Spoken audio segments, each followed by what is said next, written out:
Good morning, everyone. Welcome. Here we are.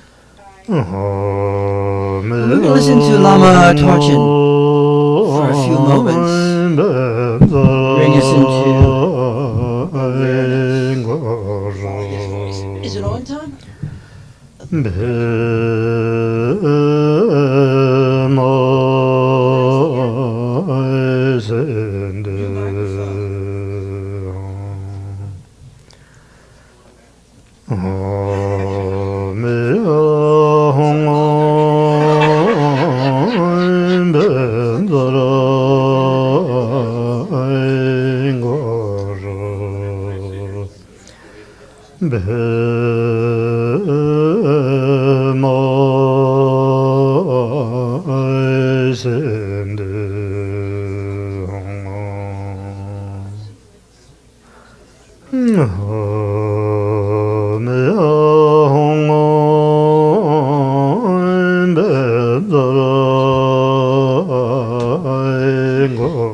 So let's focus in for a few moments. We'll hear Lama Dzogchen's wonderful voice.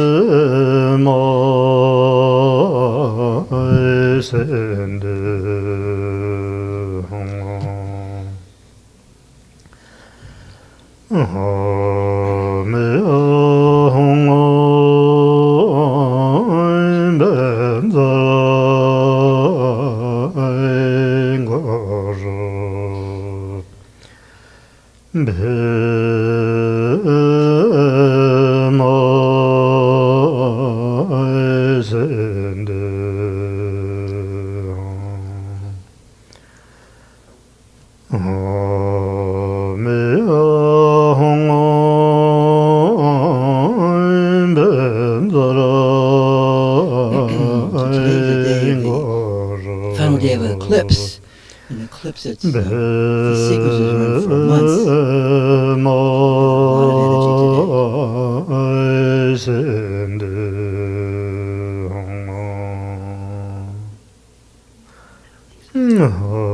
Where's this morning?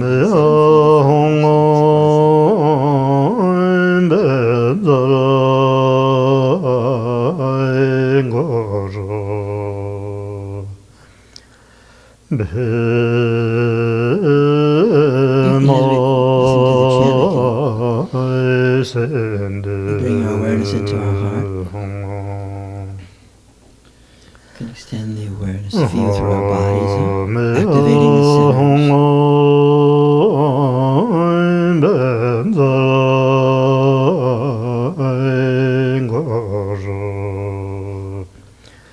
And having established ourselves in our bodies, we can extend to the immediacy of the situation, which is us.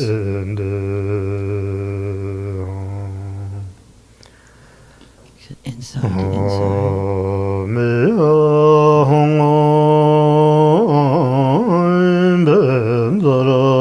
We can extend to the ancestors, the mothers and the fathers, and the mutual support, the light, supporting the light.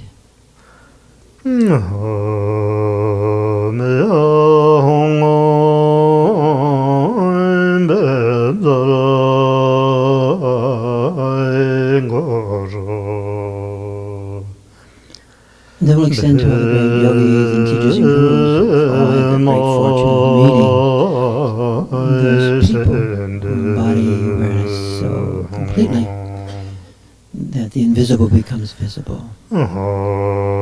Extend to Lama Torchen this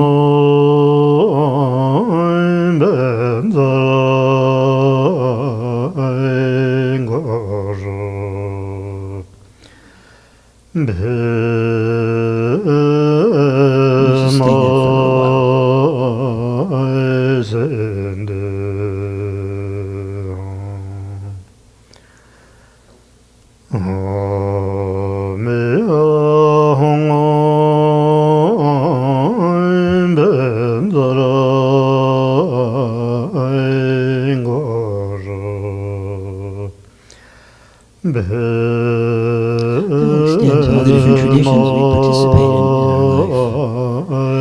And they mix within our bodies and we become universal people. The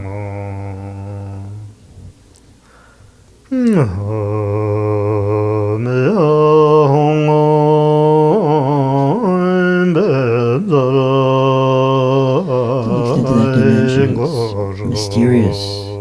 It's our own awareness. The archetypal. The deities, devas, dakinis, the vortexual energies that manifest in us and around us.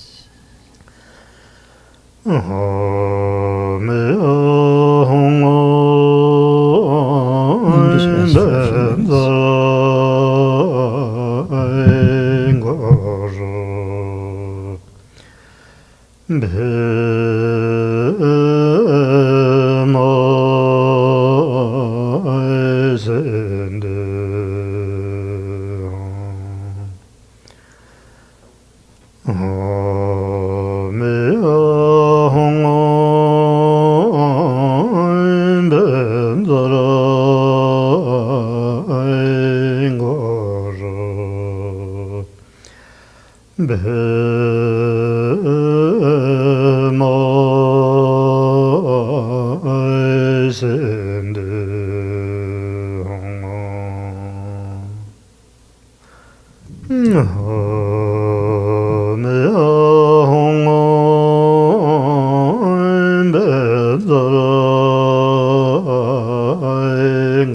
minutes.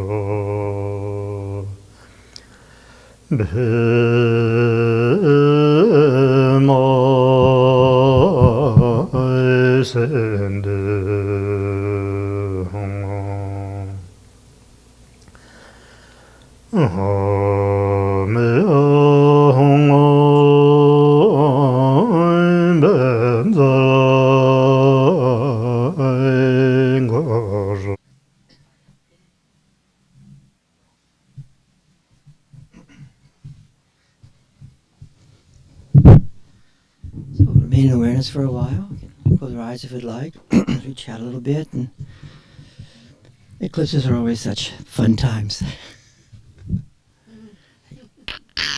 They open up everything and anything. But they're also paths of liberation. So last week, we started off discussing comment that once Swami Muktananda made about meditation or awareness of awareness brings forth the authentic self. After you see texts, and I'll bring some next week on translations of these, both from the Bon tradition and from the Digma tradition, on the authentic self. And then from that we bounced a little bit off, and we all focused on how the self is a metaphor, a floating metaphor if you wish. And how for some, the self is our mind alone, huh? Even not our whole mind. Maybe a particular function of the mind, and we hammed it up a little bit. Or it could be the superego feelings. You may remember that. Very contained.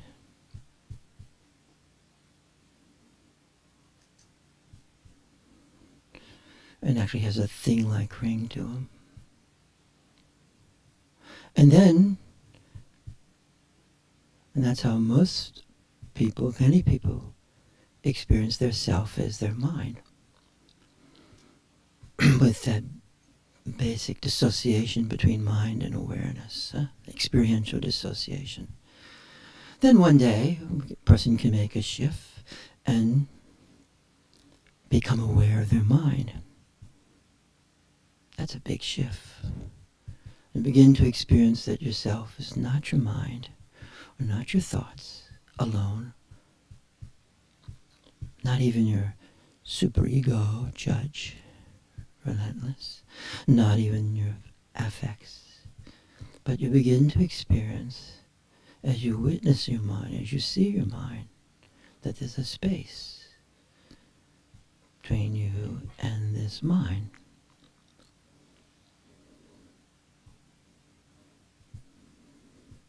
And you actually can also begin to experience yourself as space, open space, transitional space. And then as Winnicott says, change can actually take place. Transformation can take place. Because that what you're trying to change is not doing the talking. Space. Self is space. And that the self arises in space. Even in early psychoanalysis, for the most part, up to Winnicott's time, the self was representational. The self was simply representations internalized, shadow of the objects, so to speak. But there was no basic sense of self. So then, the sense of self becomes this transitional space. And then you can hang around with that for a while. Much freer. Actually, liberation's starting. And then you can do another reduction, as they say in Phenomenology. You do a reduction where you become aware of this space. You become aware of this awareness. And then it opens. And that is really the beginning of liberation arises. It opens, opens. Heidegger describes you're entering now into death sign.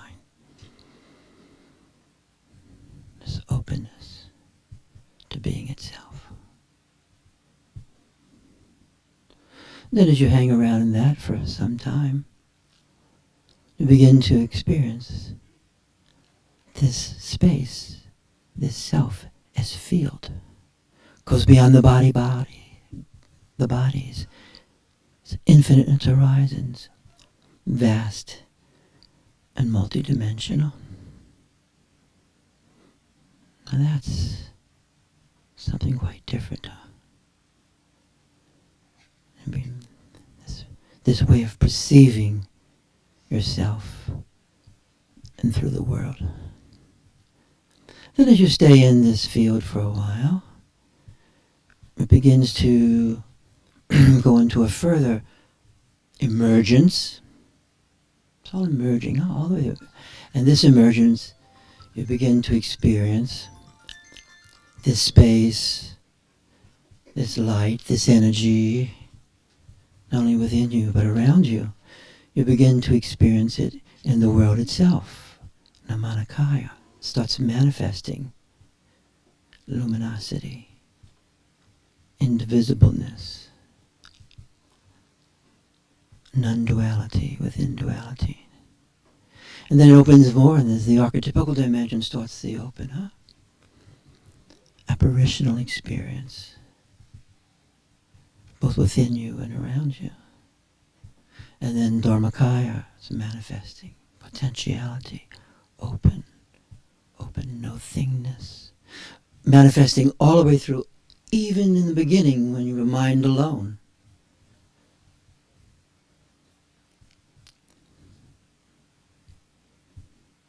Authentic self, free self. Then also, there's a parallel metaphor for how the self is held and who you hold it with. Different analysts call different words. A person is a really good one. Stuff is another good one. But the self-object function, whether it's aesthetics, art, music, persons, all the realm, birds, animals, dogs. And so, the self-object begins to change. Initially, that which helps hold herself can be gross, like it's in the best sense of gross, like solid. There, person, flesh, person, holding. It's external, but it's gross. It's touchable. It's outside there, echoing back, holding, moi. And also vice versa. We can do it together, right? Dual holding this experience, two or better than one. Say yes if you're understanding what I'm saying. So the self-object function is initially external, gross, in the best sense of that word, and I mean it's not so subtle. Then, in that shift, as I become aware of my mind, and from this point of awareness, the nuancefulness of the relational life begins to manifest to me. It's not simply interpersonal at this moment. It starts going into a relational dimension. And then as I become aware of this awareness itself, then the self-object function can even change even more. It can become more subtle and starts to become more inside, moi. It can still be outside, but it becomes more subtle.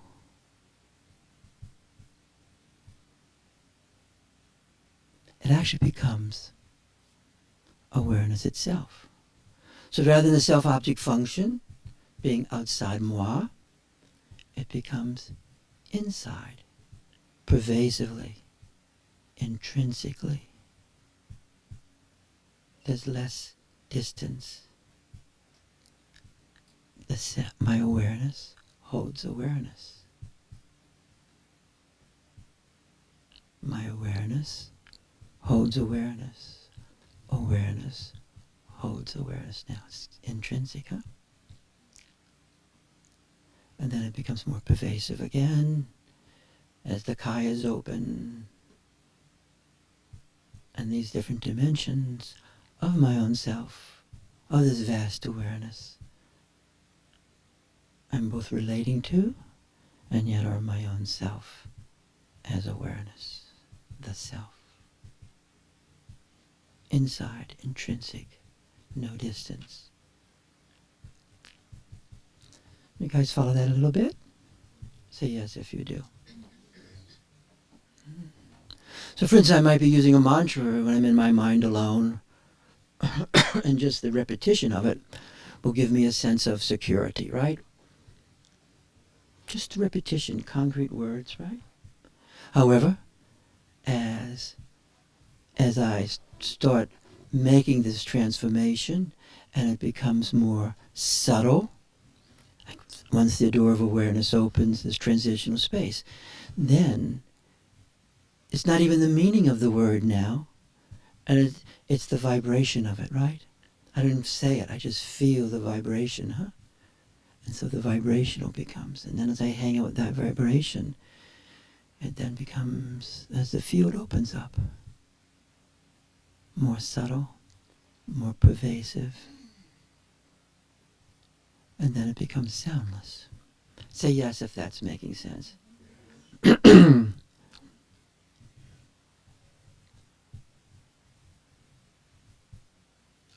And of course, in this entire process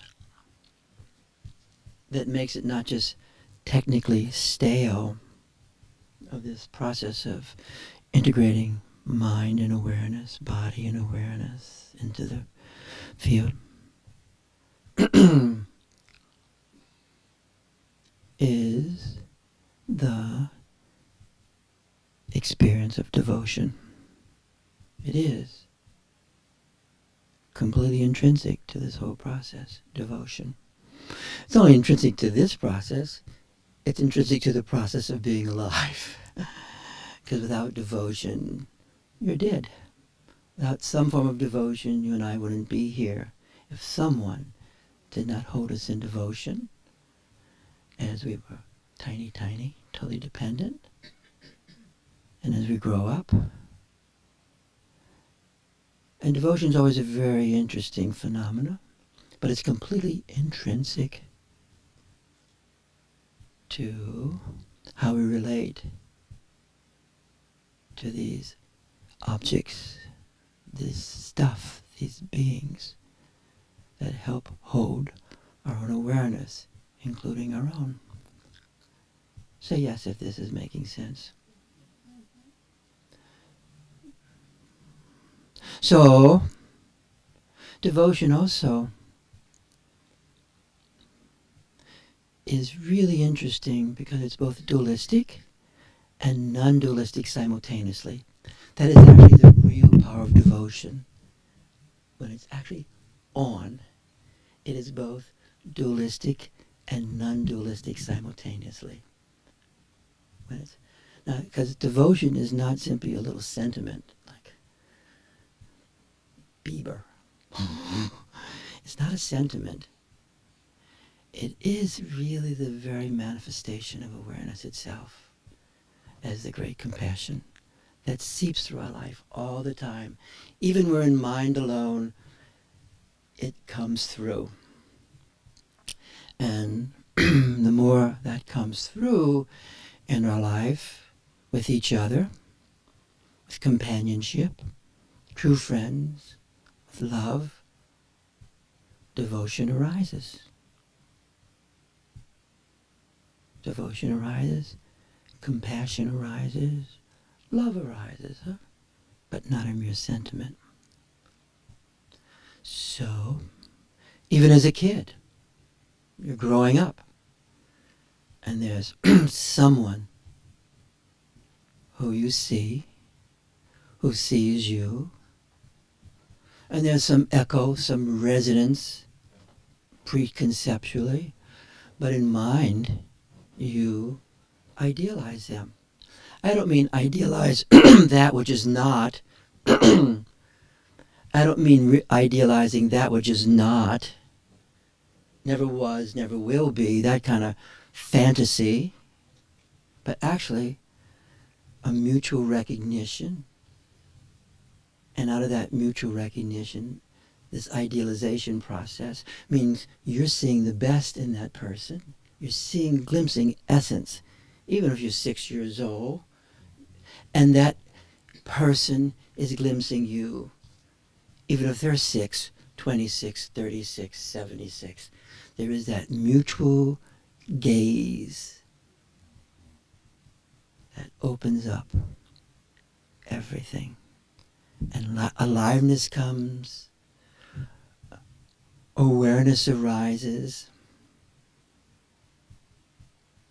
bliss arises, vitality arises, the sense of light arises. And you never read any books about any of this stuff ever. It's all natural.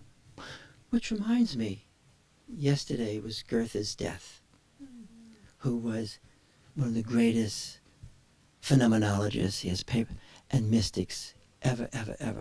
In fact, Sharon this Friday is going to read his great poem on nature.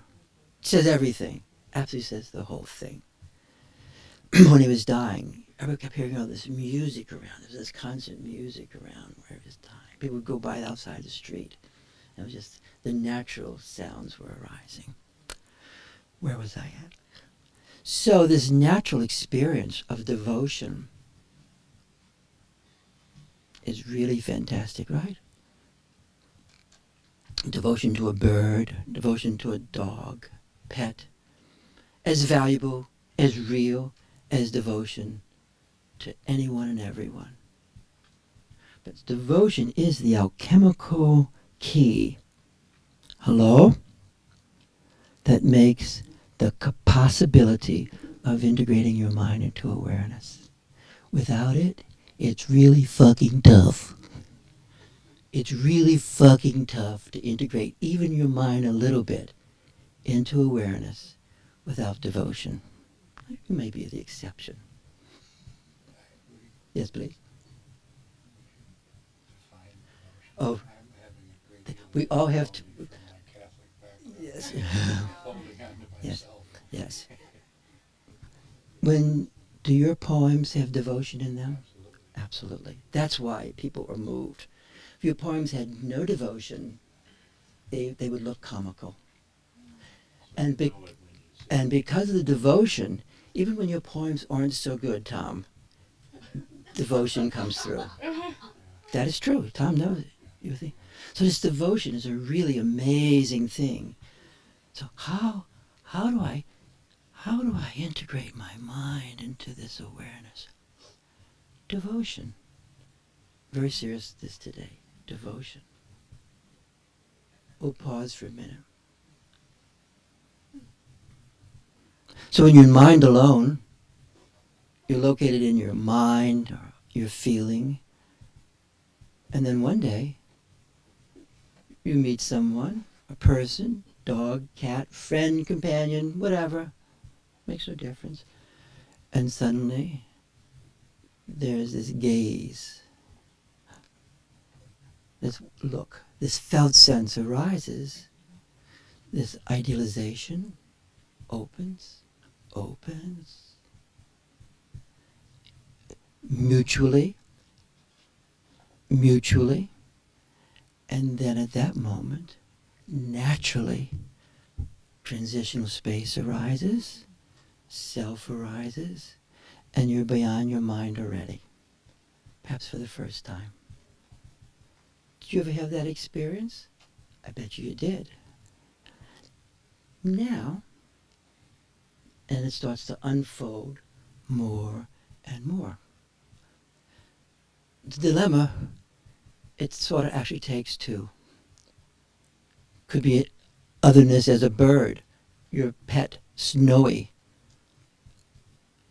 a teacher teaching you music, whatever that is, whatever, friend, out of the two-ness, the indivisibility starts to arise in you. Yeah. And then suddenly more space opens in you. The world becomes bigger. And if you can sustain it and maintain it, things will really move for you. Now maybe later you meet a great teacher. You're a really lucky person. You have good fortune. And you meet someone who embodies this awareness completely. You're really lucky. And as soon as you see that person, suddenly arises in you naturally, spontaneously, in response to that dimension, which is primordial awareness itself. The echo takes place, the resonance takes place, your body starts to open up, you shiver, you shake a little bit, think you're strange, and then suddenly devotion arises again. And with that, this process of self-liberation begins. And fortunately, that this person who you're seeing this way knows it's not just them. Now, if they think it's just them, you might be off to a bad start. In fact, you probably are off to a bad start. But if they feel what's in them is in you and that's being recognized, then liberation even opens more and more easily. Easily, because this is a non-effortless path, right? The more effort, the more constipation, the more torture, the more the superego beats the shit out of you or others. So then, you begin to experience this in your life, and it's not so much that you're internalizing the person.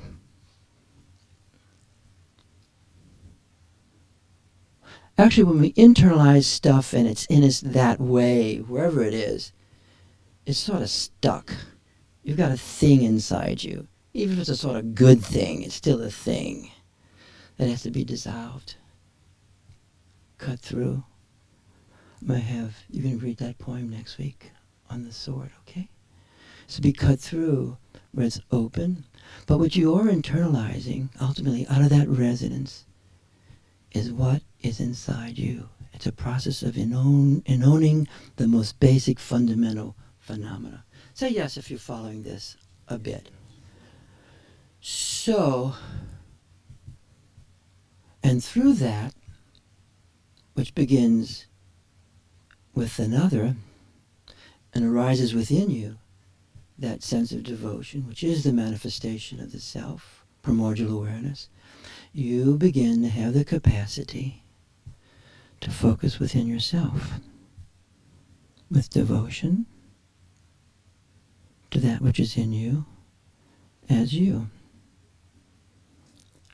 Without devotion, this whole thing is really boring.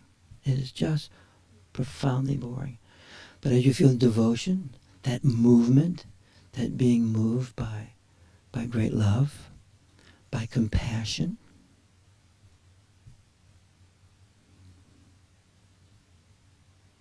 it arises naturally. The primordial awareness begins to give itself to us. It is a gift giver. Has given us everything, our life. But to relate to it, we have to relate to it. Even that first figure, whoever we saw, would be 5 or 6, 2, 3, 1, mom, whatever. We had to have some openness to the reflection.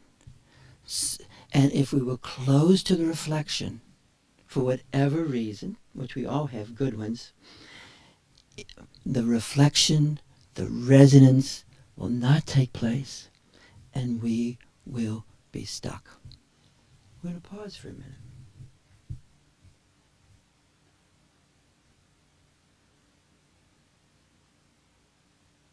And the great compassion which opens for us, which also is protection of what is dear and non-dear, is also devotion. How can one have great compassion without devotion. It's like, how can the mother have compassion without devotion to the child, huh? How can true lovers have compassion without devotion? Devotion, this exquisitely mutually held state that becomes our own. But even when we're holding it with primordial awareness, at times it is two separate qualities experientially. It's me and that. And yet, out of devotion, out of love, out of relating to our own inner heart essence, with that attuning, that devotion, that experience that helps us remember what that's like, it arises and in time encompasses our mind.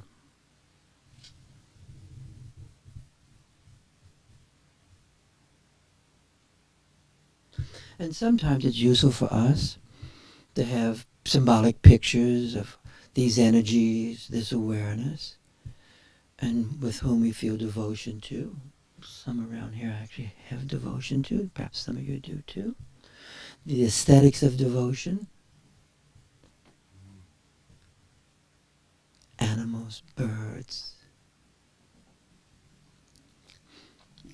And Tom, this helping with your definition?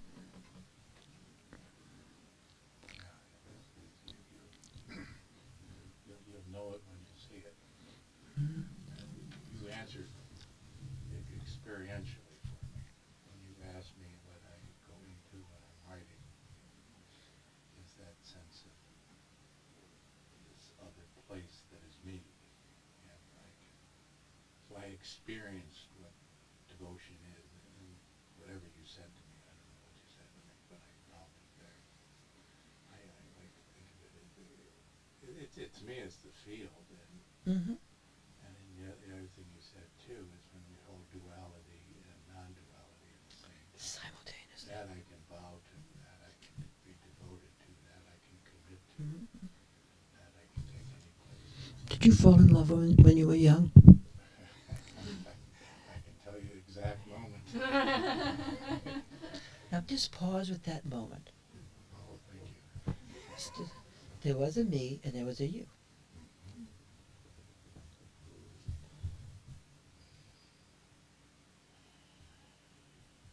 Was there indivisibility at that moment?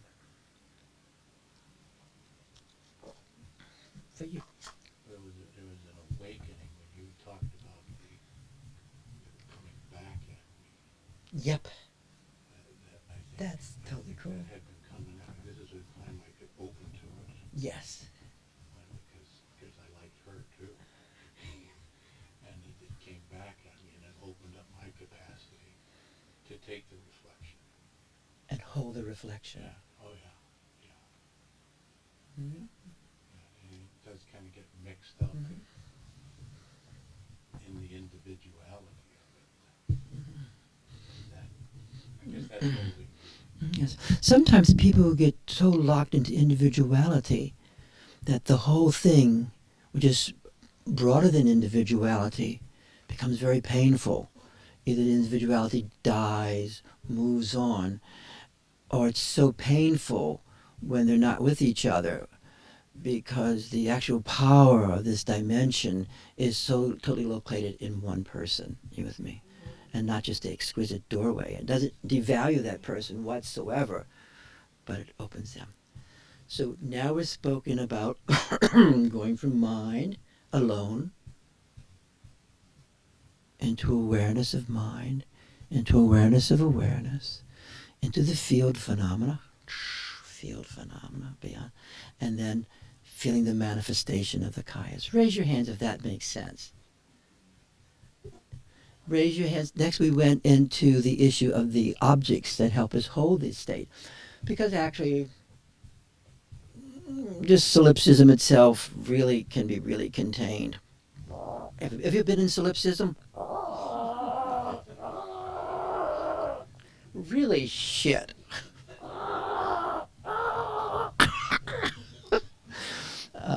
There's a great Dzogchen master who helps people little use awareness to punch through the encapsulation. He picks us up out there. He's a Bon master, and he's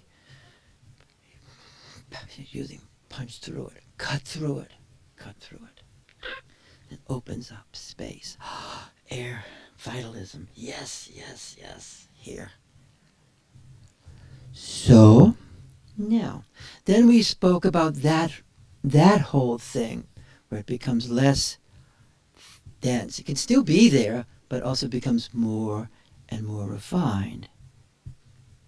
And then finally it is this our own awareness that holds this awareness no matter what happens. Less tangential. So, now I'm going to read you something else, okay? Everybody up? I hope this is fun for you. Hope it's enlightening for you. And somewhat depends on who you hang around with, doesn't it? Now, I'm now going back to a text from Longchenpa with a lot of transliteration on the heart essence awareness, okay? So we're going to take just what we heard and place it here. It's really great to know that your mind is not your awareness. At least we know it initially. We make that differentiation, and then later we experience it. Actually, it is the manifestation of awareness. And your awareness is not your mind. This is a heuristic method. It's a heuristic technique that allows things to go fast. And this discovery is the beginning of liberation. This is the beginning of the discovery of the Vajra heart essence, the luminous space of the heart. So now we're going from primordial awareness and making it a little bit more personal in us, right? Maybe I should read you something here. You guys have to follow this a little bit, okay? I'm going to read you from Namkhe Norbo, who I love a lot. We can find it. Maybe we can't find it. Then we'll...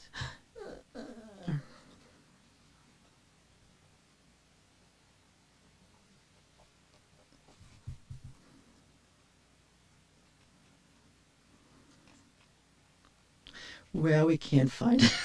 Wait, here it is.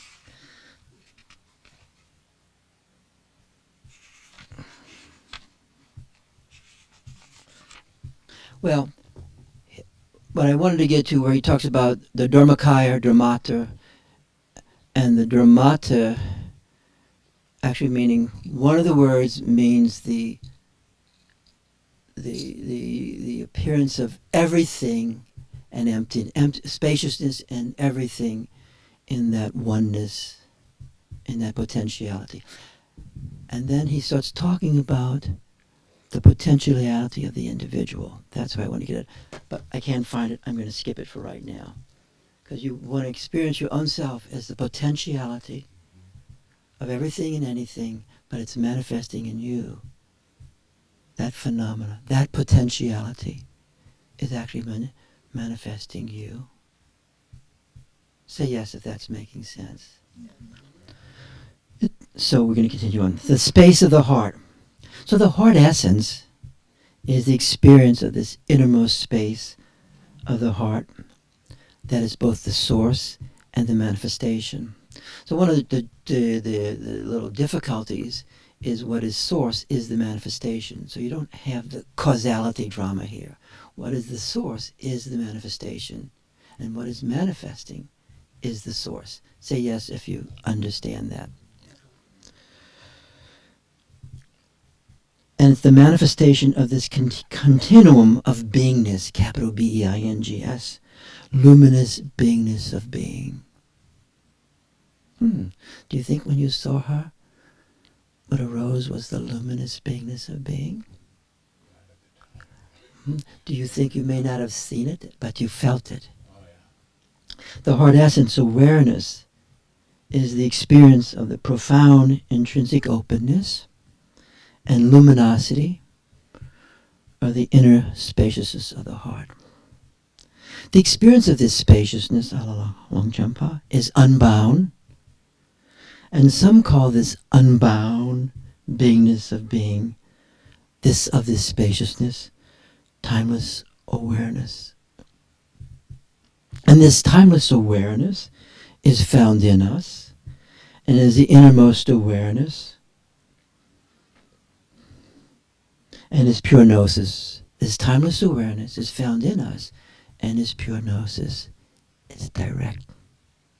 This pure knowingness, this knowingness that knows knowingness itself, this gnosis, this spacious knowingness is both energy and light also. There's energy, it's manifesting both energy and light. And this luminous knowingness is embodied in the flesh of the cave of the heart.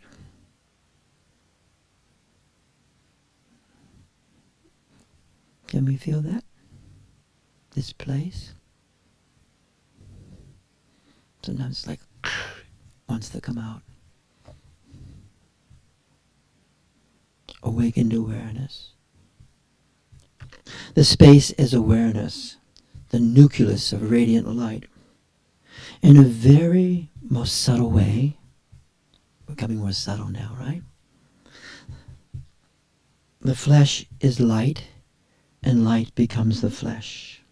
And light is contained and at times hidden in the flesh of the heart. Do you think you saw it in her that day? Even if you couldn't think it? You think you see it in your dog, if you have a dog? A bird? This nucleus of radiant light is the space of the heart. And this dimension, the dimension of the, as awareness as Dharmakaya, is the space of the human heart. And the essence of Dharmakaya is purity. Purity.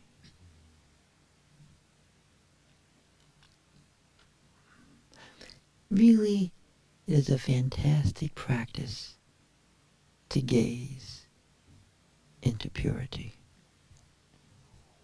And when you get a glimpse of it, your awakening deepens, and devotion arises totally naturally. Pure person.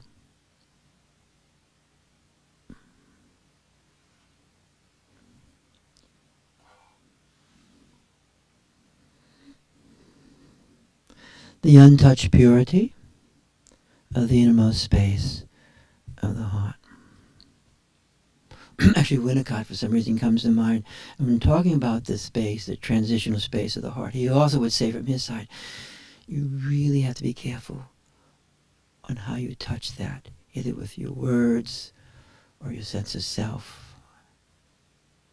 Because sometimes if you approach it the wrong way, it closes.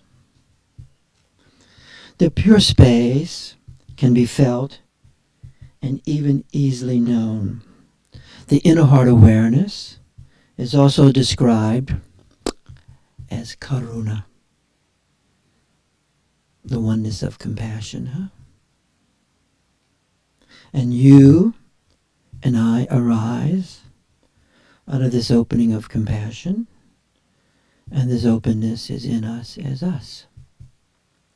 The heart essence is unbound compassion personified. That's what I was trying to find in Namkhai Norval's, where this potentiality, which he calls the Dharmakaya, this potentiality manifests in subject and object relationships, manifest as the world, the word potentiality, manifesting as actuality, but it's also manifesting in particularity as our manifestation. The personified compassion.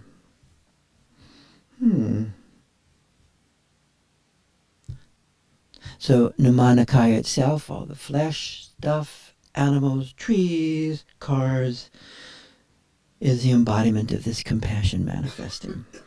And compassion is gnosis, is direct perception of knowingness, knowingness, not only in one's own self, but in everyone and everything. It's almost like we're expanding this dimension of our perception. Sometimes it's rather nepotistic, right? Us too. And then it expands, opening. more territory. I think different karmas give us different ways of expanding our gnosis. I don't know if I was a bad dog or not, but I do know different karmas open up for us, for me, different ways of experiencing the great compassion, devotion, in all sorts of situations. This knowingness pervades the body and the channels of the body and is nonetheless completely and fully held within the human heart, your heart and my heart, he would say. Not to be able to find this opening of the vastness within us, within the heart, is tragedy. The openness of pure luminous love, which is beyond our personal psychology of mind alone, and yet this very same mind can support our entering into the inner heart space and be included, completely included. Just like in baby gnosis, Baby gnosis, we come in, that perception of oneness is there, indivisibleness, and then slowly mind starts to form. Internalizations. Good mom, bad mom, oh shit. Good me, bad me, oh fuck. Where will I be? Oh my God, paranoid state. Oh, dissolving, coming together. All that wonderful stuff. And primordial awareness, gnosis, starts dropping to the background. What was that? Do you remember?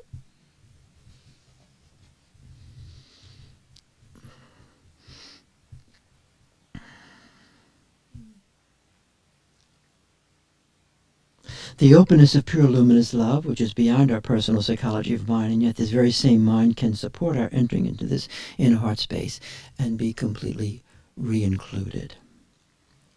The mind itself can be supported and infused by this vast base of innate spaciousness, awareness.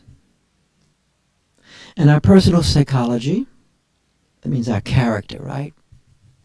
Oh, my character. Oh, gee. Character. How does this do with character, right? Our character, our personal psychology of mind can prevent us from entering into this unsurpassable continuum of the beingness of our own being. And so mind can foreclose our experiencing of the luminous beingness of our being, which is timeless awareness itself. So if I'm totally a very rational person, I'm totally in my rational mind, I would hear this guy, what is this stuff? What is this guy talking about, huh? What is this? What could it be? In my objectified life, with objectified pleasures, objectified love, objectified death. We'll hang out for a minute.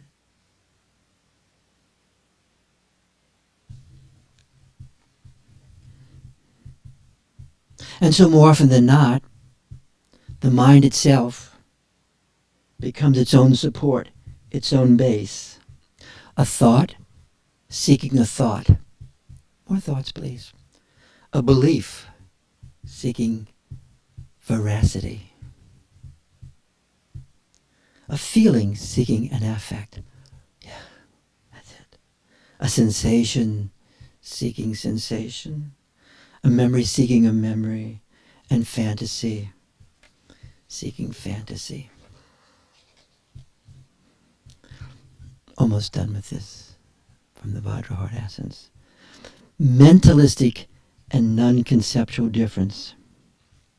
In those tantric and spiritual practices based on mental examination, mental constructions, mental concepts, and mentalistic beliefs, one thinks in terms of linear time frame in reference to their unfolding or enlightenment or liberation, and in reference to their becoming one with oneness itself, right?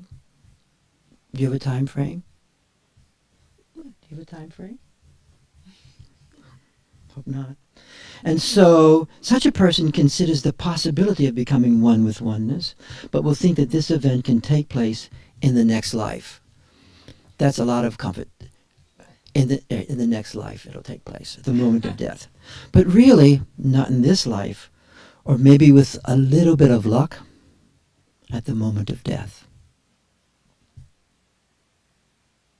One is not quite good enough,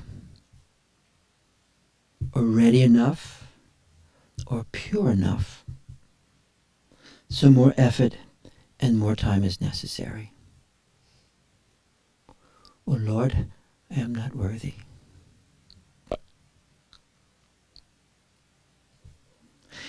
It can be known that these mentalistic and somatic approaches do not necessarily lead one to perceive naturally occurring timeless awareness in the present moment.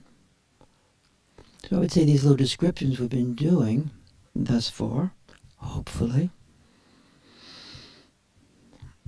is naturally occurring timeless awareness in the present moment.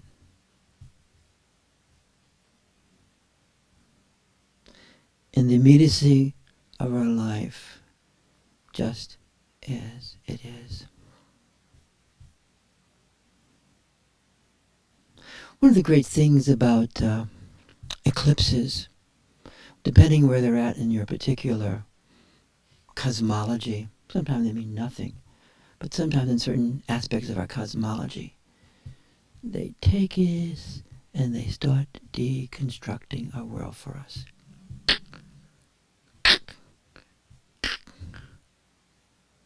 And as we are open to primordial awareness shining through and coming through, it is actually a powerful path of self-liberation. It's like really speeded up, intensified.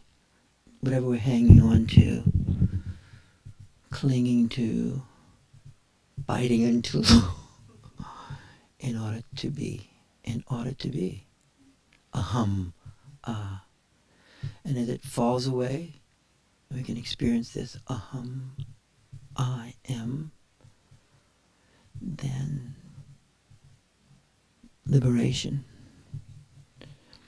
takes place.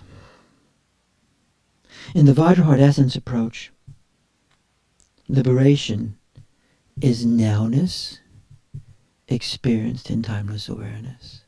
Or as Dzogchen Rinpoche would say in his Nunro, nowness is the Buddha, here and now. Nowness. No future, no past. The beingness of being is being itself.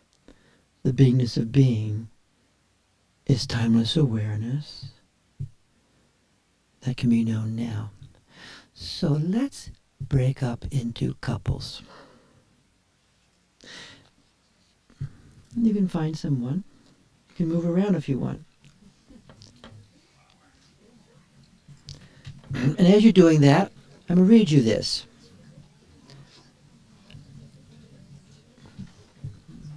Is this making sense? Yes. Okay.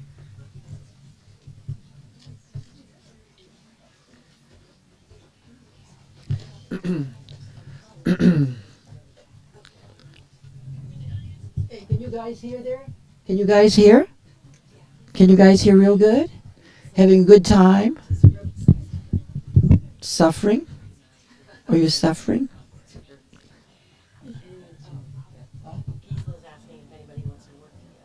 Okay. So, I'm going to read you one more thing, and you can hold it where, okay? Realization as reality itself. What? Realization is reality? Yeah. I thought it was different. So the heart essence path is considered to be the secret path, right? It says secret path. We're going to pay attention just for a few more moments, okay? But the secret path, hello, is quite open. It's actually totally open. And that is the very essence of this quintessential sphere of being, is the reality of realization. This beingness of being, which is around us and pervades us, is the reality of realization here and now. So divineness, or consciousness or oneness or indivisibleness or non-duality is the beingness of beings, which is being itself. So the beingness of being, I am. I'm a being in the beingness of being.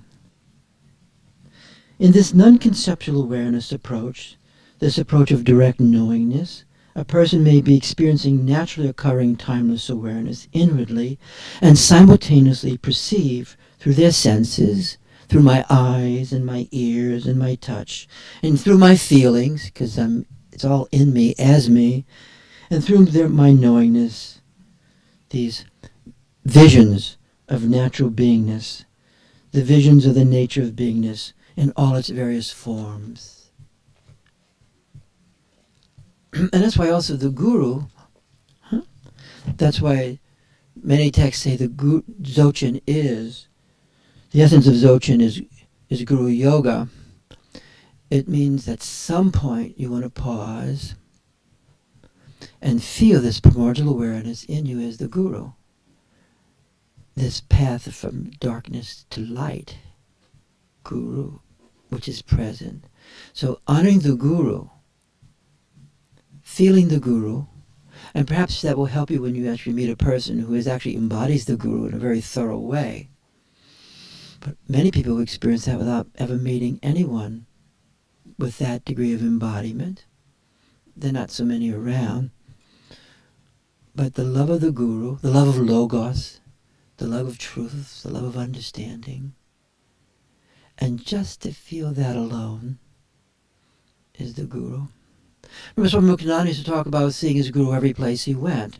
And I said, what does he mean by that? Is he having apparitional distortions? Or maybe just misses his old teacher, you know? Because we do that, right? But actually to experience the guru right in front of you right now would really be useful for you. So we're going to enter awareness together. And most of us still don't believe that two awarenesses are better than one. It sounds like something you can believe in, but we don't experience it necessarily. Hey, good to see you.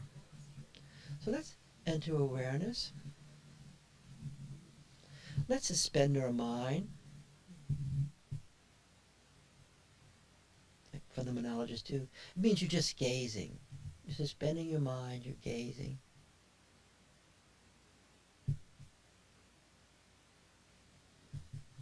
And as you're gazing into your friend, you can also gaze into yourself. Can you do that?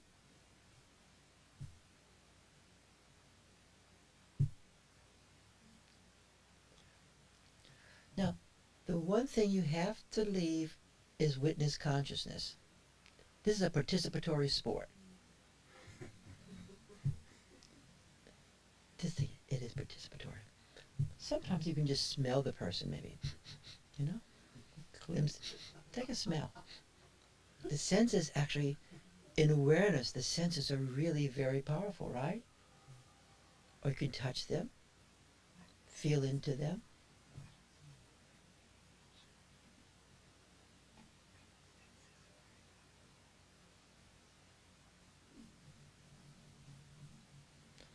And you want to be embodied if you can.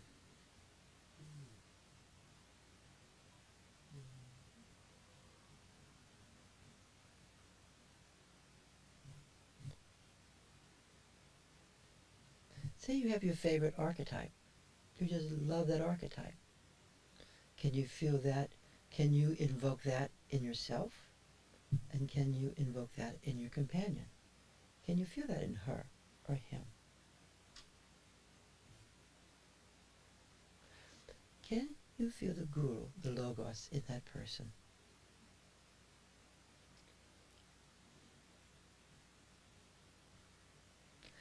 I can guarantee you the guru is present completely in that person.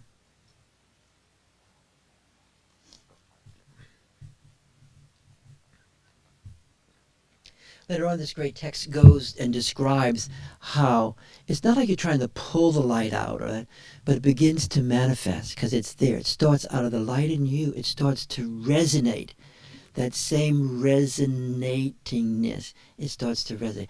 Just like you and that person, 30 years, 40 years, 70 years, there was some resonance that took place. So the light resonates. If you're in mind alone, it may happen. If you're in awareness of awareness, it more likely happen. And if your awareness is a field, more likely. And if you have the good fortune of having awake where you're in the kayas, it will absolutely guaranteed happen.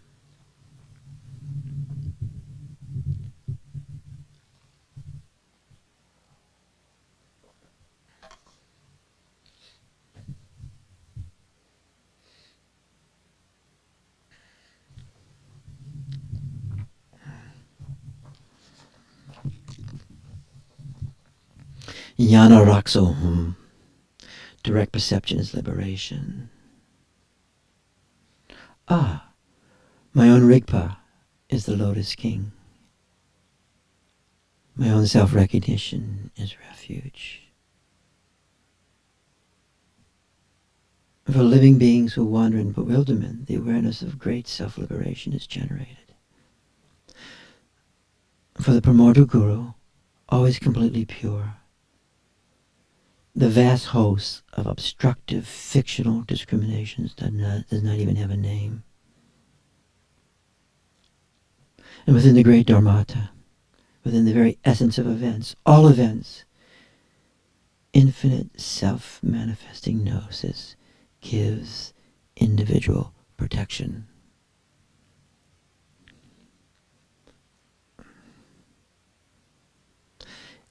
Events appearing through the six senses. That's the six senses, all of them, unobstructed, free of grasping compulsively. Ah, the art of Rigpa. And when the widespread purity and evenness of existence, quality consciousness, and its appearances arise, the great blessings of singular gnosis descend. That's the blessing. That is the givenness. It's given.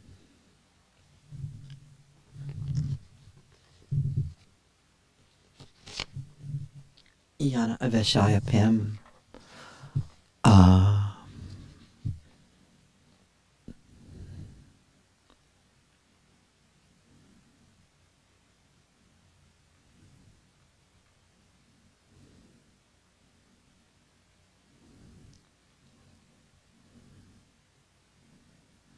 And you can open your eyes and your body even more if you want. There's a certain place you have to take that leap, actually opening your eyes.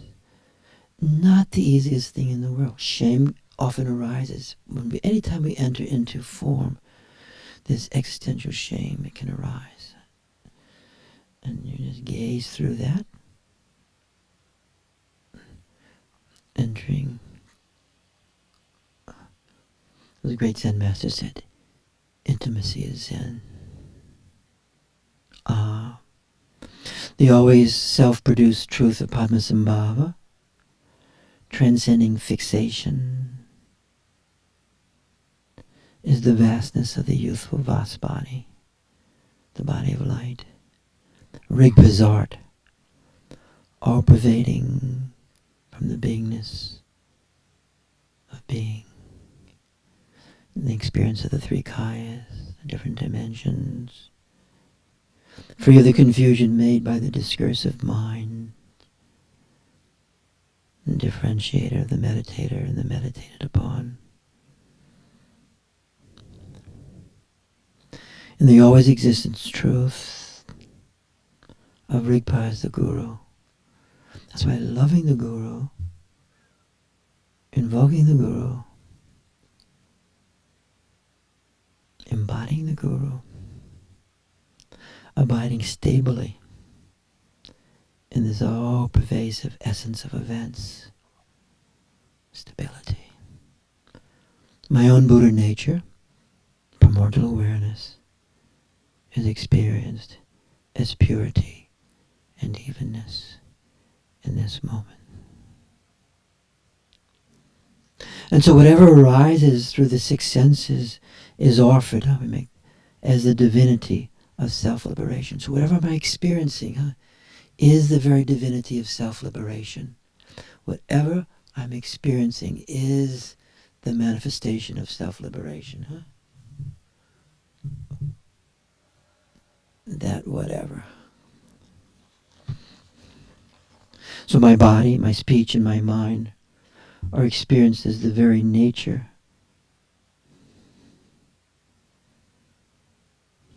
of awareness. And the essence of all events are free of failure and free of success. I'm going beyond that now. Liberation.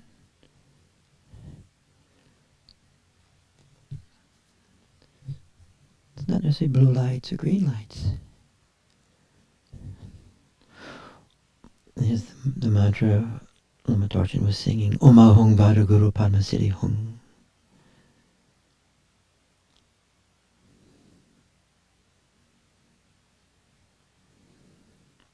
So taking refuge is taking refuge within your own innermost awareness as the primordial guru. And the very act of taking refuge is the manifestation of the self-same guru, the self-same awareness. So as I take refuge, that action itself is the manifestation of the guru. Guru.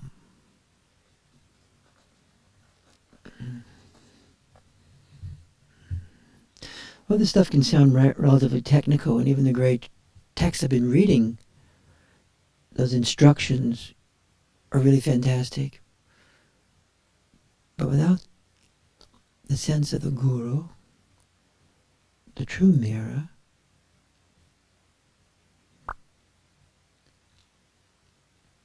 it ain't easy. With the love of the guru, the devotion,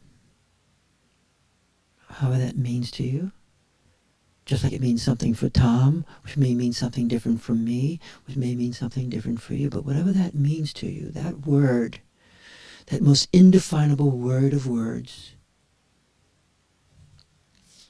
that is the alchemical elixir that opens up the secret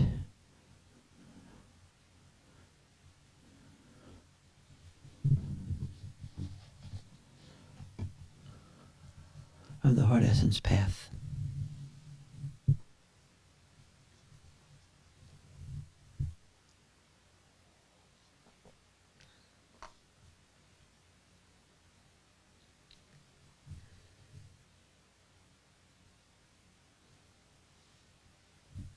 If you wouldn't mind in a moment, but at the right moment when that feels right, to embrace that person, not as a little hug, but you're embracing them in the moment of the conjuncio, allowing yourself to embrace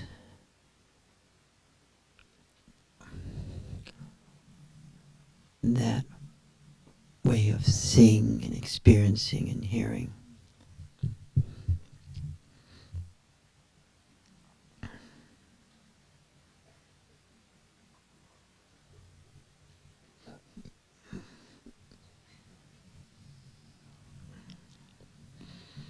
Without distraction. Do not be distracted.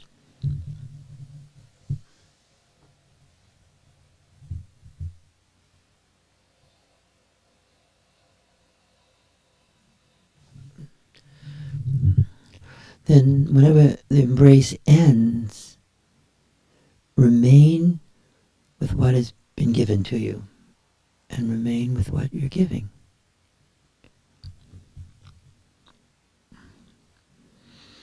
The very first of the paramitas is generosity.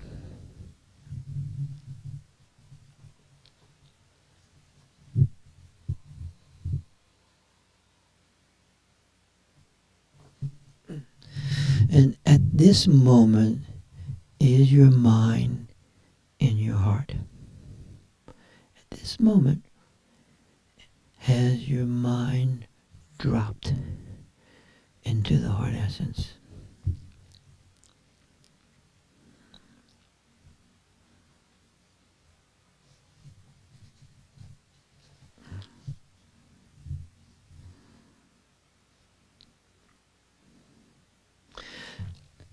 And even that should be dissolved where the mind doesn't have to drop into the heart essence, because you are the heart essence. That's why it's an heuristic device. It is not a true method. Can you understand that and feel that?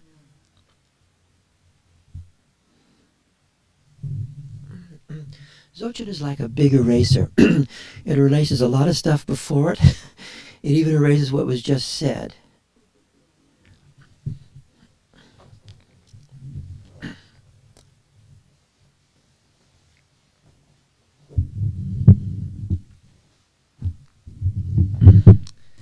So, we're going to pause in a few moments.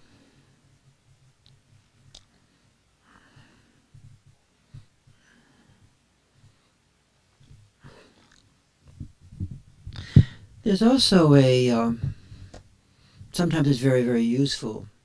And it's something Freud described. I think it was Freud of Beyond. It was Beyond. Where, in terms of being present in our life, sometimes it's useful to be beyond memory and desire. Being beyond memory and desire. And sometimes to be beyond memory and desire will give us a vast stability of awareness that in time you can integrate memory and you can even integrate desire. More often than not, when you integrate memory, it knocks you out of awareness. More often than not, when you try to integrate desire, it also knocks you out of awareness. But if you can be beyond memory and desire and you gain that stability, then you can welcome everything and anything. So let us see where we're at. And I'm not going to pass the mic around now. We'll see if everybody can hear. Well, maybe I should, because the people on the internet will hear it. But they're hearing now really great. Just totally cool now. So I'm going to pass this down to Steve. Do you mind passing this microphone down to Steve? So, and let's stay in awareness, okay? We did a lot of preparation today. And we can have a great time if you can stay in awareness. Because awareness has no posture. It has no position. Awareness has no particular way of being whatsoever. You with me? If you think it has a certain posture, you will really be stuck. Because you will have to go into the sevenfold posture when you're driving to be in awareness, okay? Or when you're dying. This is not good. So Steve, what's happening for you in your experience today? This has not been a chronological, sequential experience at all. What happened with Aaron was there was something that you said that really, the thing of being suspended between going out and going in at the same time, giving and taking, except not really in those terms. It was really hard to explain this. It was the place of the breathless breath.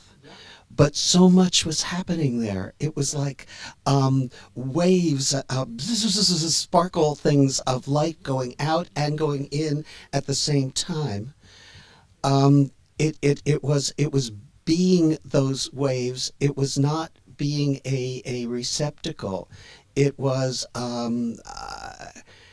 it was experiencing all of that. And when you said you said memory and desire, and neither one had anything to do with the experience. Yeah, yeah. For some reason today when I was talking about I kept thinking of your bird today. Yeah, yes, yeah, yeah, yeah, yeah. What are you experiencing at this moment? What's happening at this moment?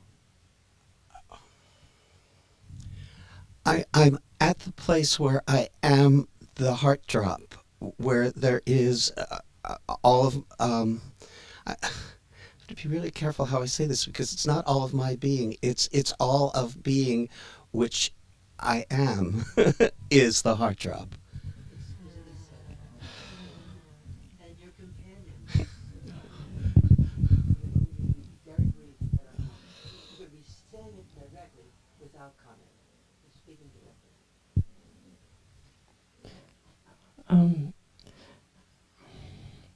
It is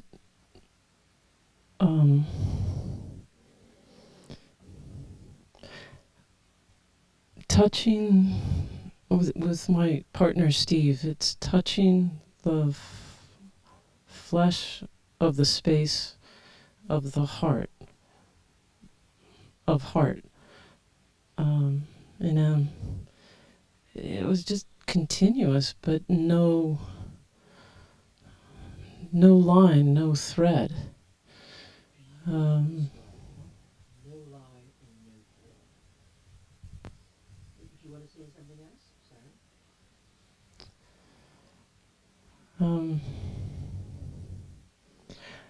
I actually have not much of an idea of what's been said since I came over to where Steve is.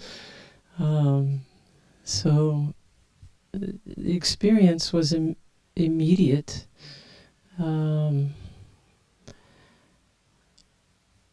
Of feeling and experiencing what Steve talked about. But I used the word flesh because I could feel the body of things that are unembodied. So I could feel that, but not with a sense of perception. Subtle, subtle, subtle. Subtle Thank you so much. And next person, just briefly, directly as you can. What's happening? What happened?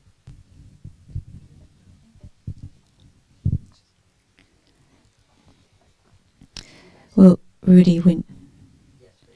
when you said bring your mind into the heart essence, and when you said that, I thought, well, I am the heart essence in this moment. And then you said, well, you are the heart essence.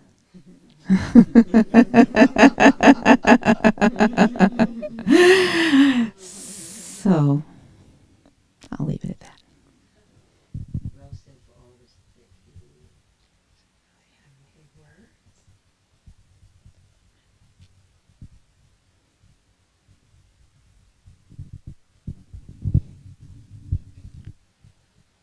Um, I had a series of experiences. I'm working with my daughter, which is, very precious to me. And initially you said, invoke the archetype of your preference. And I invoked in myself the Holy Mother, and I expected to see that in my daughter, and I saw Jesus. And that faded immediately. And she was the guru. And she was incredibly loving and amazingly fierce. And then I was looking at her, and she became eternal. And I was looking at and experiencing the eternal in time. He said, and death is dissolving.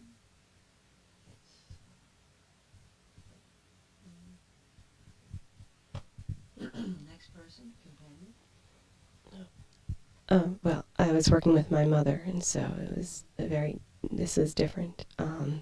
You said to open your eyes after a point, and that was oddly difficult for me, but once I was able to do it, it felt tremendous white light emanating from my mother and sort of lit up my whole body in a beautiful way.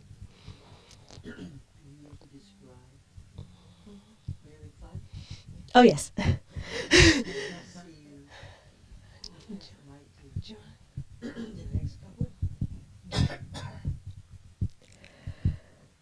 My experience was bolstered by sitting next to Helen and Dominique because I could feel the intensity and the love and the heart opening for all of it. And I felt so much when I sat and narrowed my eye focus and ended up focusing on the Guru and Heidi. The first thing that came to me was the opening of the heart and the enormous transmission that I was receiving from her own particular self, her own maternal energy, and the absolute embodiment of the Guru in her at that moment. It was all present. And it felt like this enormous interplay between the two of us and these almost impersonal forces, but they weren't impersonal. They were so embodied that they were personal. And I had this unexpected opening, almost like a cracking open of a place near my heart, my physical heart, that I don't recall being touched before, even with the heart drop. It was almost painful.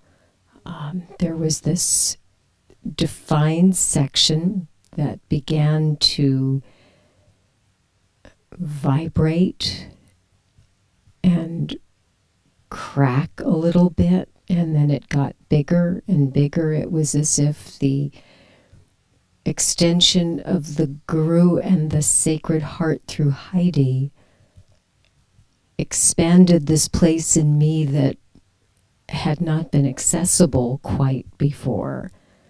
And then it grew and extended back to her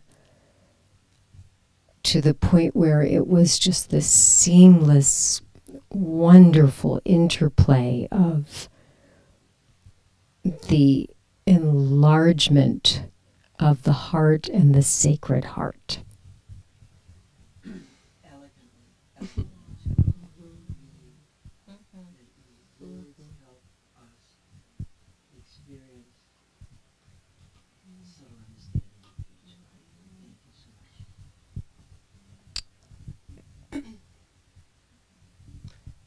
I think it's very hard to add to what Amy described, but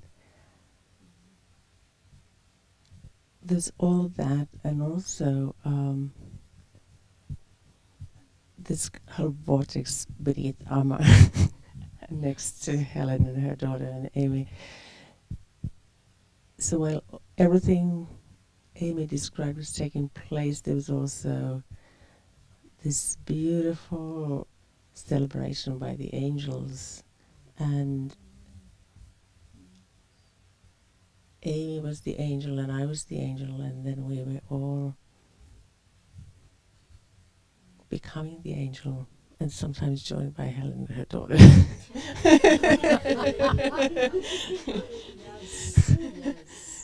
You know, but it was this display of both light and space where everything, all dimension merged to one, and then it popped at times.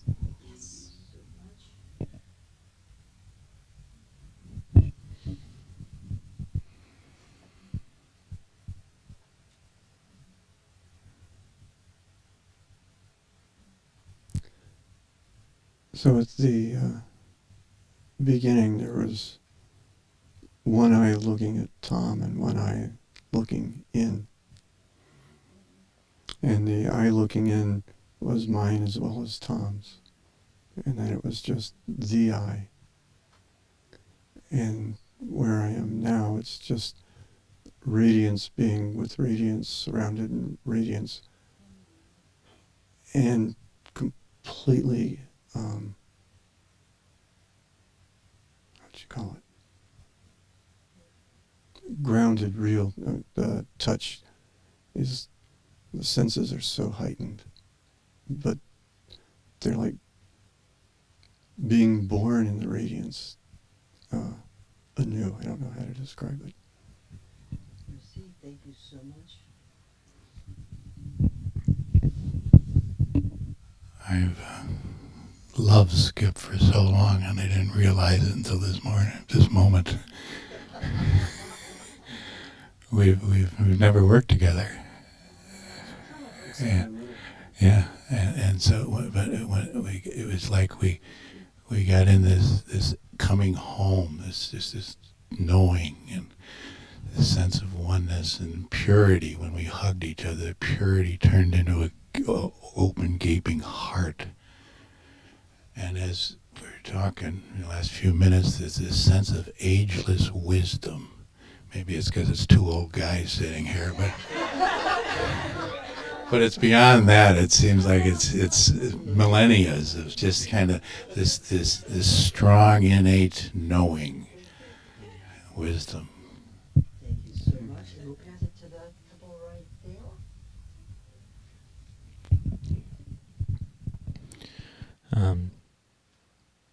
It's still, for me, still going on with her, that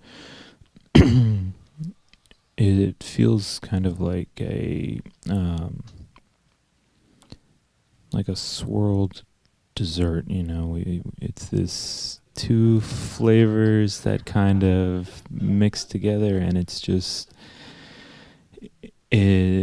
like having this distinct thing together, and that was really apparent in the embrace that I'm still kind of riding that now. Great phrase. Distinct.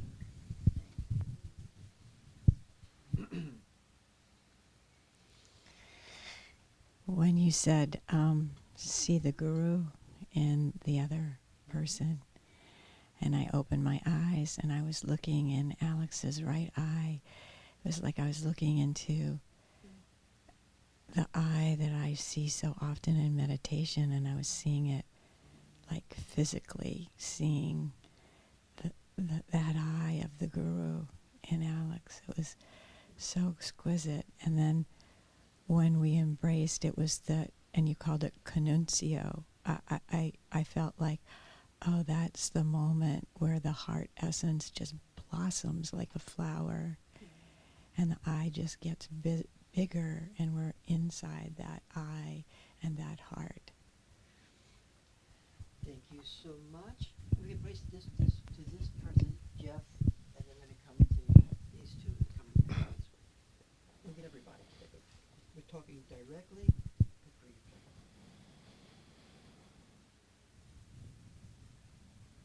I'm pre-verbal, so I'll make an effort here.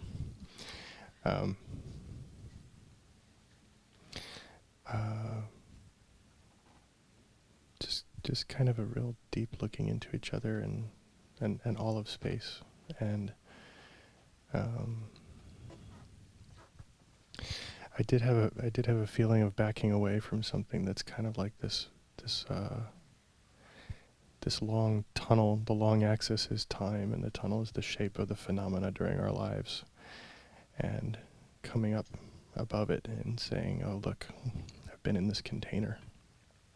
I've been hanging out in this container here. And the space around it is enormous. Just kind of,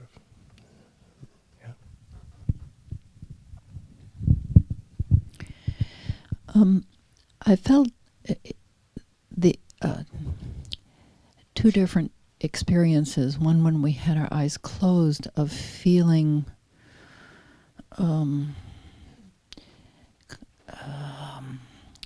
the intensity of the the sense of the totality of the two of us together, and then spilling out into the space. And then when we moved into gazing, it felt I felt so much more. It felt more porous, more molecular, more open, more spacious. I felt completely open and vulnerable in that, and at the same time kind of dissolving. We were sort of dissolving in light. Not totally, but anyway.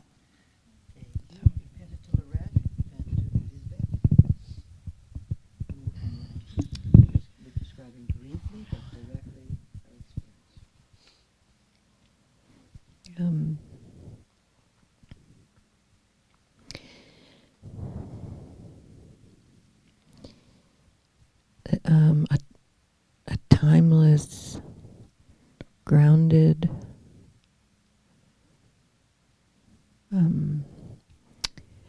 experience of union and inspiration.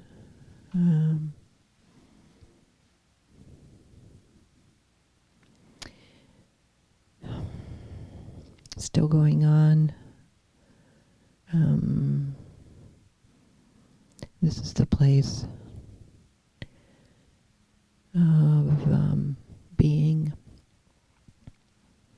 and opening my eyes. I would take in Elizabeth's separateness without any separation from the experience of our union. Do you feel the union with her and beyond her simultaneously? Yes, when we were hugging, and then since then it was this melting into a union that was us and beyond us, and then it feels like this is held forever, that it's gone on, it's ancient and it's forever. Well said. Next person.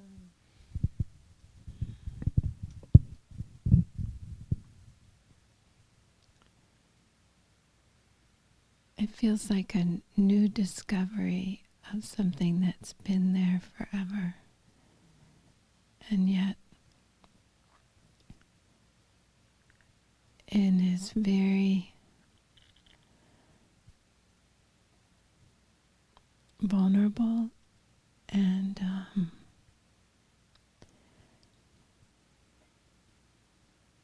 open, and yet extremely strong and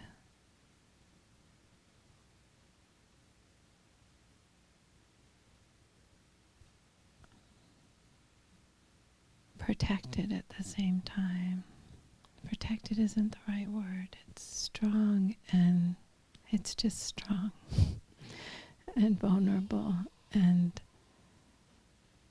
palpable. And it's in me, it's in the rat, and it's separate at the same time. It's the blending and the union of us, of our energies, and much, much more. And it feels like it couldn't have come into awareness without another, and yet everybody has access.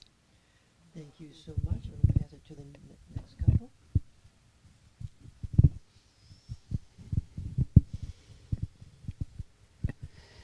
As I felt the embodiment of Jen's love and sweetness, I felt kind of the baby in me was being reborn, or born, I don't know, not sure born or reborn, and it just felt very luscious and sort of sweet and There's vibrations all around. It's very loving.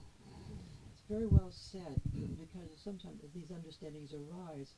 It is not an age regression. It is actually taking place in the present as its own actuality. Great. Thank you so much for that statement. The next person. I felt such tenderness for awareness. Just that phrase felt so tender. And I felt all the beauty of invoking Baba Muktananda in myself and in my partner. And then in the joining of us, the two of us together, that we collectively became the guru that felt exquisite. And then in the touch of our hands, the connection of our hands, and in our holding, I felt that this is what Spirit or God wants, is this sacred touching connection between two. Thank you so much. Just visit right back there.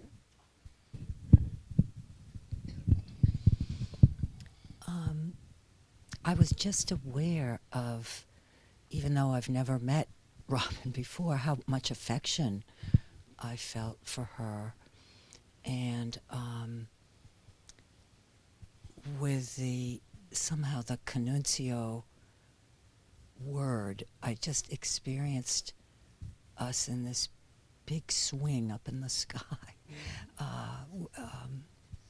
Just this pulsation, just swinging back and forth. And it wouldn't have been, without her, it wouldn't have been there. Beautifully described. Yeah. Soaring state. Yeah. Thank you.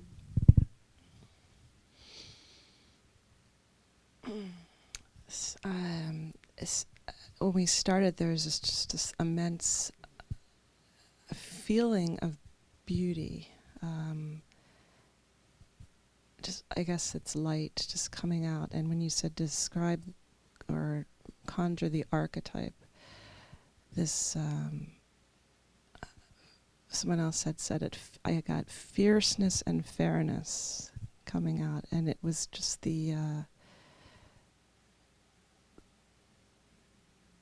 I want to say aptitude for it, not potential, but the aptitude, I guess. But what really struck me is anything that's coming out it's not like a sharp light ray. It's just like how light just kind of goes and goes and goes and filters, and it just is. There's not to say it's open is not it. It's just. It's not possible. Yeah. Thank you so much. Thank you. So a very blissful experience here with Lynn, and naming the existential shame allowed it to both be present and dissolve. It was really great to hear that deep sort of human experience just through life itself. And the gazing with Lynn through the third eye and heart was just amazing.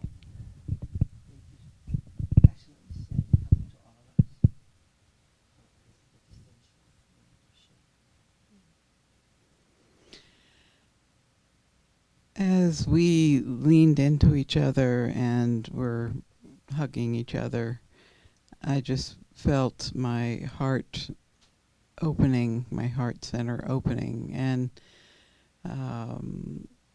felt like the two of us together in that posture had opened up something within me. And when we sat back away from each other, I find that my heart, I'm just feeling these little waves within my heart of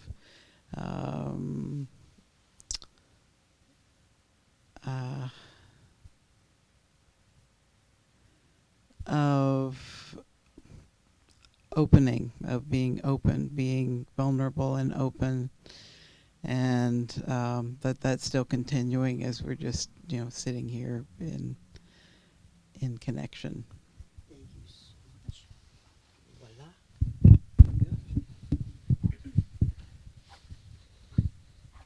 I'm just describing your experience.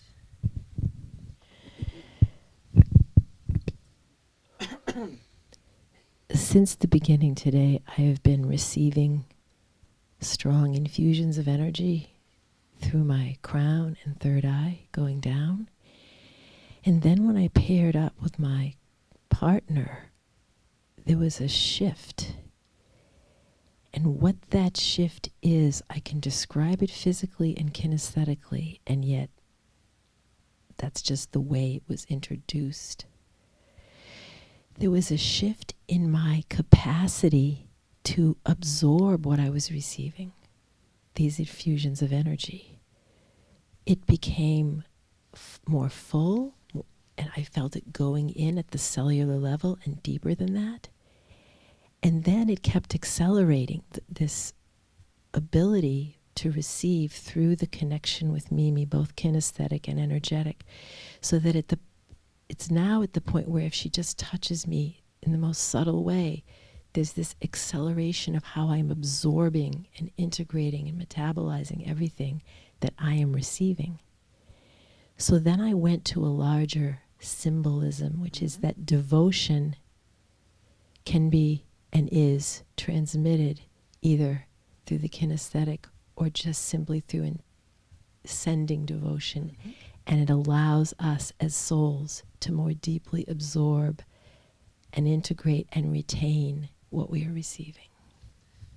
You know, that's really, really helpful for all of us today. And it also, in a certain way, sums up the little talk in the sense as you and I move downtown or uptown, but from being located mind alone to awareness of mind, to being aware of this space, this opening, and then the field opens and the kayas start to manifest. With each movement, super subtle movement, capacity itself is given. Both the givenness of what is being given is given, but simultaneously the capacity to actually receive it is also being given. And that is really very useful to know for ourselves and for others. Thank you. Yes, you can. The other thing this connects to for me is that as Rudy was speaking about devotion earlier, I felt, that experience of the light and the delight and the sweetness of it. And yet the other side of devotion for me is I'll do whatever it takes. Like John of God said, there's nothing you can't tolerate. That is the other side of it. I'll do whatever it takes. Just let's go do it. Thank you so much. And your companion.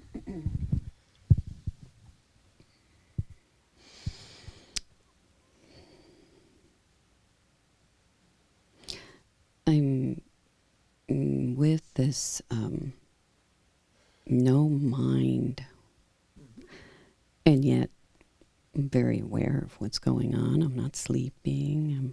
I'm very aware of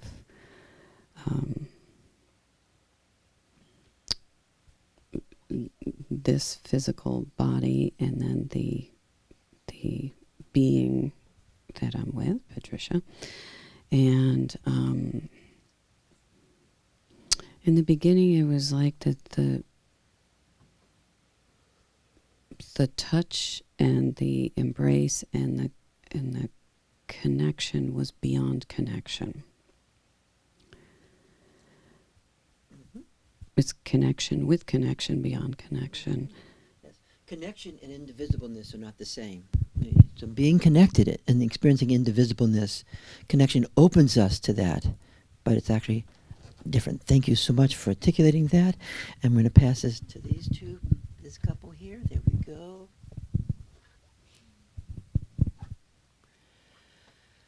I'll stay away. Early on, I found a piece of lapis lazuli on the shrine behind me, and it very quickly helped open up this sort of lapis light inside, and has stayed with me all morning. So when Kay and I paired up, and this seems to come up a lot, the inside versus outside dichotomy, which is such a strong habit. Much of the being inseparable with her was allowing that habitual otherness to continually fall away. And it also has come up a lot recently, the way I feel it within my eye, my physical eyes, because can be such a visual person. There's a strong tendency to externalize and to sort of feel this, not solidity, but the form without the spaciousness. So this play of lightness versus the tendency, anyway, kept coming up and falling away and coming up and falling away. And just working on my own tendencies of wanting to solidify and returning to again and again the empty essence of myself that is there a lot, but the emptiness of Kay as well, the empty clarity. Thank you so much. I'm going to pass the mic back now because I'm going to have to end. It's about 12 o'clock almost. I did find that little section from Kay Norbo, okay? So he says this, okay? Just we'll hang out for another moment. He says, Chos, C-H-O-S, in Tibetan translation of the Sanskrit word means dharma. And dharma means all phenomena, all phenomena. So in Sanskrit we have two words, dharmadhatu and dharmata. Now many people understand them as having the same meaning. Dharmadhatu means the universal condition of all phenomena, including sentient beings and their nature. And it's related to the Dharmakaya, That's universal condition, if you wish. The dimension of all phenomena. But dharmata means the nature or real condition, particularly of the individual. Dharmadhatu means nature, the real condition of subject and objects, the whole, the complete. While dharmata, choice need, in Tibetan means our individual nature, our potentiality. You see, each individual has infinite potentiality. And in that state of the individual is actually the very center of the universe. For I have in my state infinite potentiality, and that potentiality is the center of the universe. That means for me, not for you. You're another individual. You have infinite potentiality, and yours, for you, is the center of the universe. You being in the center of the universe is not for egotistic or selfish, or we say narcissistic feelings, or a feeling of being more important than others. Rather, it refers to what is the real potentiality of each individual. That is the meaning of the dharmata. And generally people have no knowledge of the dharmata. With that, we'll rub our hands together. Thank you guys. See you next week. And there is going to be a wonderful Lama coming to Jetsuma's place in Poolsville. And he's going to give the Citro empowerment, which you all had here with Lama Norla. It's really a really great empowerment. And Omahong Bodhicitta Masuka Yanadatu and there's, oh, you're okay? Okay. And then the others, there's also a heavier one with that. But you might want to Google that online. These empowerments help. Whatever Shaktipat helps. All these different transmissions from people are really useful because the field gets stronger. Now, we also were playing Lama Torchen today, singing, invoking the Guru, right? So there's always preparation for whatever we do, right? Some form of preparation of invocation. Thank you guys on the, see all the dogs, they're great. You had a good time? Oh, by the way, we're also going to do Friday, Sharon's giving a great talk on Goethe's poem. And on Saturday, we're going to have the practice again on invoking the archetypes. That's what it really is on Saturday. And with the Dakini archetypes of Vajra Kalaya, and we're picking up Duje Julo, which is another form of Vajra Kalaya, which has to do with capacity to dissolve stuff. I forgot. It's sometime coming soon. I know. Okay, thank you guys. I'm going because I'm going to do it upstairs. I can do it upstairs. Yeah. We're going to have that on Saturday, and they're very useful. Hasta la vista. Take it easy, and see you later.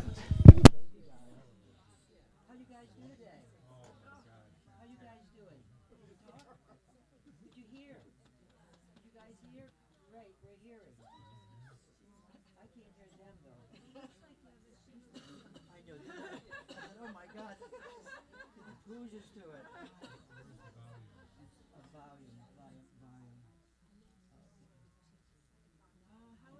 Laura, could you help with this for the volume? Delicious.